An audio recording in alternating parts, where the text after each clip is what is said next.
Olá, pessoal! Começa a nossa aula de língua portuguesa dessa quinta-feira, né?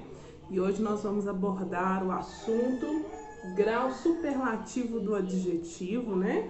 Tem formas de ser absoluto, analítico e sintético. Nós vamos entender esse conteúdo e nós vamos acompanhar aqui no vídeo, lá na página do livro didático 98, 99 e página 100, tá? No final da explicação, teremos também o nosso dever de casa da aula de hoje, né? E vamos também responder o nosso quiz de atividades no Google Forms, tá bom? Então, eu espero que essa videoaula te ajude na compreensão e qualquer dúvida eu estou à disposição de vocês. Pessoal, aí nós vamos dar continuidade aqui à nossa explicação, né? Do conteúdo de português. Lá na nossa página 98, nós temos aqui o estudo da língua, né? Falamos na live de sexta-feira, da terça-feira, sobre o grau superlativo do adjetivo, né? E nós conseguimos compreender o que isso significa, né? Sabemos que quando a gente vai falar sobre o grau superlativo, nós queremos mostrar, né? Fizemos essas duas atividades aqui, a A e a B da página 98, mostrar que a gente vai ressaltar a palavra muito, né, nesse adjetivo. Na página 99, tem uma explicação mais precisa. O grau superlativo do adjetivo indica uma qualidade em seu grau máximo. Ele é dividido em dois grupos, superlativo absoluto e relativo. No capítulo você vai aprender que o grau superlativo absoluto, que pode ser classificado em analítico ou sintético, né? O grau superlativo absoluto aqui, pessoal, vem falando, né? Se forma quando acrescentamos as palavras muito, mais, exatamente, entre outras, aos adjetivos. Então, nós vamos acrescentar a palavra muito, mais, exatamente, entre outras, tá? Tem um exemplo aqui. Se Davi fosse caracterizar a água usando o grau superlativo do adjetivo absoluto sintético, o adjetivo, ele acrescentaria o sufixo do adjetivo assim. Mais preciso, aqui ó, mais preciso, preciosíssimo. Tá vendo? E aqui nós temos outro exemplo também. Se o menino fosse caracterizar a importância de evidenciar o desperdício usando o grau superlativo absoluto sintético do adjetivo, ele também acrescentaria um sufixo assim, muito importante, importantíssimo. Seria aqui, ó, gente, tá vendo? E o grau absoluto sintético se forma quando acrescentamos os sufixos íssimo, belíssimo, cicíssimo, imo e nicíssimo ao adjetivo. Aí nós vamos ter aqui, pessoal, uma atividade para representar todos esses exemplos do grau superlativo absoluto analítico e do superlativo absoluto sintético. Tá? Aqui tá os adjetivos lindo, belo, perfeito, fácil, difícil. Você vai colocar aqui no grau absoluto analítico, né? E depois você vai colocar no grau absoluto sintético, nesse quadradinho aí, tá? Um exemplo aqui de lindo, né? No grau absolútico analítico. Lindo, muito lindo. Lembram lá do grau absoluto analítico? Pois é. Agora um exemplo no grau absoluto sintético. Lindíssimo. Lembra aqui, ó, os exemplos dos sufixos que a gente vai acrescentar, né? Então, o exemplo do lindo fica muito lindo, nesse primeiro quadradinho aqui do analítico, e no segundo, lindíssimo, tá, pessoal? E aqui, gente, hoje nós vamos ficar com essas duas páginas de dever de casa, né? Então, vai ficar essa atividade número 2 aqui para vocês completarem esse quadro. E nós vamos fazer toda a página 100, tá? A atividade número 3, 4, 5 e número 6. Observe que são atividades apenas para completar sobre tudo que a gente estudou sobre adjetivo sintético e o superativo absoluto sintético, tá bom, pessoal? Então, nós vamos ficar por aqui hoje e eu espero que você faça a sua atividade, tá, pessoal? Então, até a próxima aula, pessoal. Te aguardo. Começa o nosso conteúdo de matemática e hoje nós vamos trabalhar e aprender uma coisa interessante, né? A divisibilidade. E vamos também aprender a divisibilidade por 2, né? Interessante também que no quadrinho do Aprendendo Mais, na página 108, nós vamos entender o que é ciptografia. Vocês já ouviram falar essa palavra? Pois é, nós vamos aprender sobre isso hoje. Então, eu peço a você que acompanhe, né, no seu livro didático, na página 108, 109 e 110, tá? Nós vamos comentar sobre os números que são divisíveis por 2, né? Já adiantando, todo número que é divisível por 2, o número é par. Então, já podemos entender que são números pares, né? 0, 2, 4, 6 e o 8, né? Então, isso é algo que já podemos visualizar e entender que todo número que vai dividir por 2, ele termina em par. São números pares, tá bom, pessoal? Vamos verificar aqui no nosso livro didático. Olá, pessoal! Nós vamos agora para a nossa aula de ciências, né? Falar sobre um assunto muito importante que é o processamento, né, dos alimentos. Como que isso acontece? O que é um alimento in natura, o que é um alimento processado, né? Que são duas palavras aí que você vai encontrar no texto, né? E o que é um alimento ultraprocessado, tá? Sabemos quais grupos que pertencem a cada alimento, nós vamos verificar aqui no texto, né? E nós vamos ter uma atividade muito interessante para fazermos também relacionados a essa aula. Eu espero que você leia o texto, que eu vou só destacar as partes mais importantes dele nesse vídeo e você também consiga visualizar na sua casa, da forma que você come, se você está consumindo alimentos processados, ultraprocessados, in natura, que é importante fazer essa observação de acordo com esse conteúdo que estamos trabalhando na nossa aula de ciências, tá bom? Vou mostrar para vocês no livro didático, então peço você para pegar o seu livro e acompanhar na página 80 e na página 81, né? Esse texto com essas informações desses determinados grupos de alimentos. E aí nós vamos, pessoal, como eu já tinha comentado com vocês, nós vamos deixar algumas atividades, né?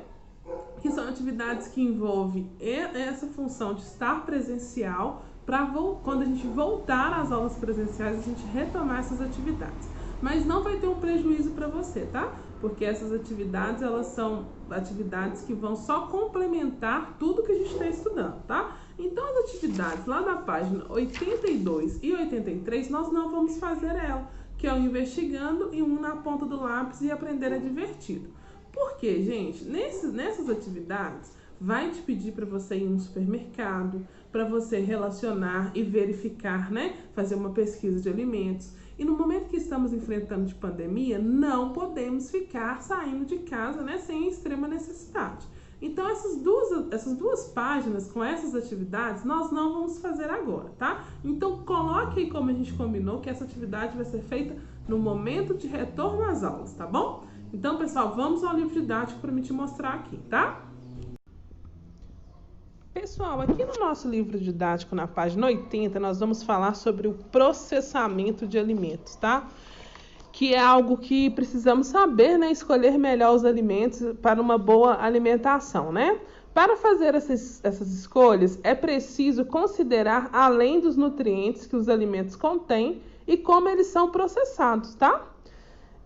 O processamento dos alimentos é a transformação realizada pelos seres humanos desde que o alimento é retirado da natureza para o preparo da refeição. Vamos ver esse exemplo a seguir aqui, ó, pessoal. Olha só.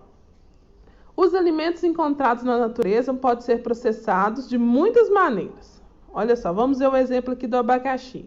Aqui é o abacaxi retirado da plantação lá, que é considerado um alimento in natura, né? Aqui é um abacaxi processado, né? Que é aquele abacaxi em caldas. E aqui é um abacaxi ultraprocessado, que é aquele suquinho de pó, tá?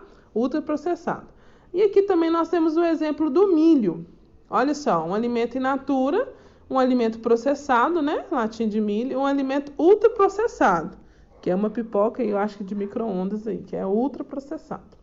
Os alimentos não processados, isto é, que são consumidos de maneira que estavam na natureza, sendo apenas higienizados, cozidos ou preparados de outra maneira, são chamados de in natura, que quer dizer da forma como está na natureza. O abacaxi fresco e o milho na espiga são alimentos in natura, tá? Então, essa é a característica do alimento in natura.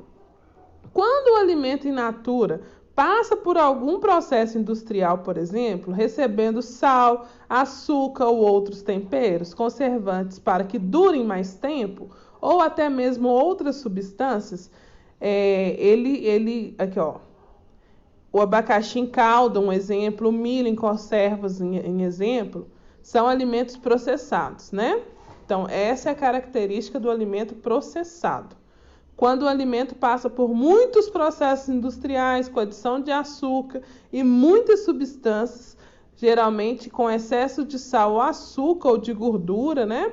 Passa a ser um alimento ultraprocessado. O suco de abacaxi em pó e o salgadinho de milho em pacote são alimentos ultraprocessados. Eu falei até errado, falei que isso aqui era uma pipoca de micro-ondas, não. Mas aqui é aquele salgadinho que a gente ama comer, sabe? Aquele salgadinho que a gente adora, pois é.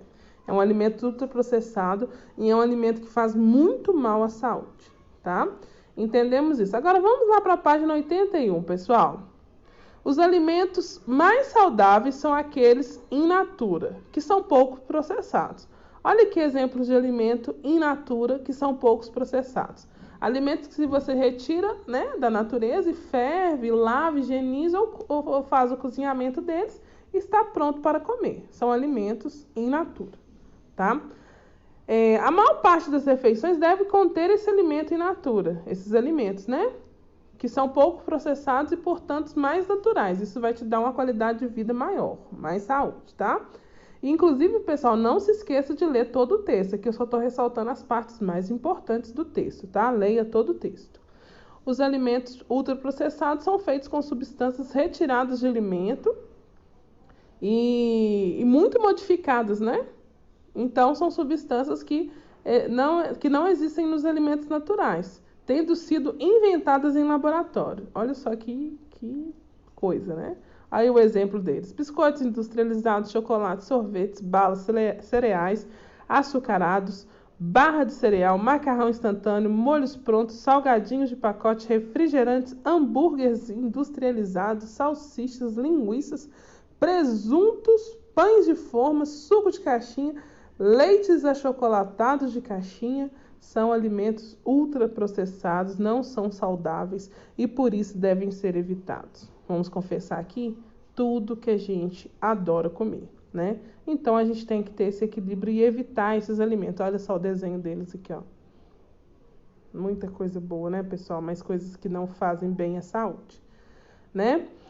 A maior parte das propagandas de alimentos promove o consumo de alimentos ultraprocessados. Então, você liga a televisão, tá aquele tanto de propaganda lá de alimentos ultraprocessados e você fica morrendo de vontade de comer, né?